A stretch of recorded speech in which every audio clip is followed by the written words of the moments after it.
Qormangizlar, demak Neftchidan yana bitta ajoyib transfer.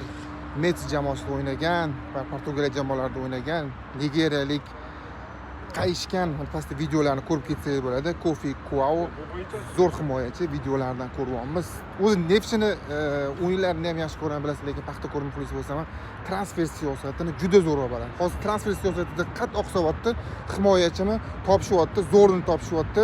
Osiyo Chempionlar Ligasiga moslashib, zo'rini topib, mana kerakli transferni qilishyapti. Ratinyoni kimni olsa zo'r bo'ladi dedim. Tayanch zo'rmi zo'r, hujumlar zo'rimiz zo'r, Ristichni ham zo'r olishdi. Chap qanot, o'ng qanot hamma narsa bor. Neftchi uzoqqa boradi deb o'ylayman, xudo xolasa.